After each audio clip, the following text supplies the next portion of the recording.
Today is Thursday, May 14th, 2015, and this will be on the Amtrak train wreck.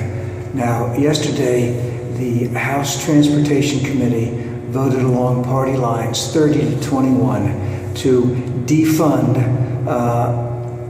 appropriations in the upcoming transportation bill for Amtrak. I believe they cut it by about $250 million. I've seen a number of different numbers. Apparently, Obama wanted $2.5 billion last year or the year before, or the last time they had a transportation bill, it was about 1.5, and the House Republicans want to cut it down to 1.2.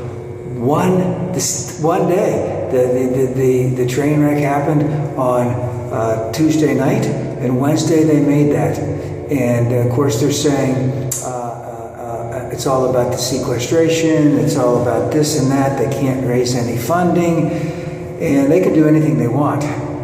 Now, let's just talk about the human element here. There was an ex-congressman who was on the train. I believe that there was someone from, Annapolis, the Naval Academy that was on the train. I believe that person died. There were tourists from Brazil that were on that train. So there was quite a few people, very diverse backgrounds on the train. And basically, the House Republicans are giving the big FU to them, not even indicating that, oh, there is something, we really need to take a look at this. Let's put some funding in, and we will find a way to make that money appropriate, to put it in the appropriate areas, but let's go ahead and fund something in here. We can find something else to take out. Now remember, the House Republicans want to increase the defense budget, and I believe that they want to have about $38 billion of that off the books. That's sort of like what Bush did when the first one, here's our budget, here's how much money we're in the hole for, and yes, here's the war, but it's not going to be part of the budget even though we're going to pay for it. But it's, it's that kind of really, really sickening stuff that they do. And of course, everyone does it a little bit. Republicans much more so than Democrats, but we have an instance where we have a tremendous amount of infrastructure repair work that needs to be done. That's all going to be part of the greater transportation bill, which won't get much, they won't get much additional funding for that at all. But in terms of Amtrak, that Northeast corridor serves about 12 million people a year. There are, it goes right into the cities. There are numerous, what do they say, 5 million people have jobs within 5 miles of a train station in those areas, that Northeast corridor. I would assume that would be from maybe Richmond up to Boston, maybe a little bit further up. 5 million jobs in that corridor, and quite a few universities all over the place. So this affects a lot of people, and a lot of people do that commute. A lot of people have to go to, whatever, Boston to New York, New York to Philly, one day a week, one day a month. So this really affects people's livelihoods, and this is what the Republicans are saying about this. Now, I understand that there is a case for efficient, effective government, and that we should be very modest with our spendings. But this is not a case where we should be looking at it in those terms. Now remember, quite often, the Republicans, especially the Republicans who are in the House right now, they not only do not want government, they may not only want government not to work well, they may also want government not to work at all. And the whole concept of us having a self-governing system is that the government has to work well in what it does. And, well, I don't really want to say more about that. And of course, Amtrak needs more funding. They have numerous repair things that need to be done.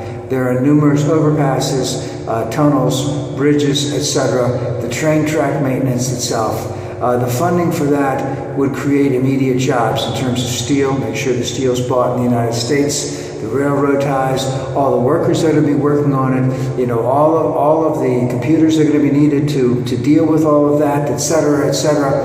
You know, it's a money-making type of thing for the United States. I also saw that Great Britain last year, the year before, invested $8 billion in their rail system. And China invested, I think, over $100 billion. Now, there are differences, but the point is that if we're looking forward, I'm 60, if we're looking forward in the next 50 years, is that Northeast corridor going to be, are there going to be any less people living in that Northeast corridor? Are we going to be needing to rely on the rail system more and more? Is it going to become something that we really need to have even more so? I would say yes, and now is the time to invest in it. Now remember, this highway transportation bill that's coming up, I believe they were looking at $478 billion. They're not going to raise the gas tax, which I wish that they would. Now, I think the last time the gas tax was raised was in 1993. It should have been raised approximately 12 cents or maybe a little bit more. Now, remember, all the money that we could have had if we had tied it to inflation or cost of living or whatever back then, you know, that would have been used for things such as this. I'm assuming that they could have, the transportation bill could have allocated money from the gas tax to Amtrak, etc. And of course that's lost forever.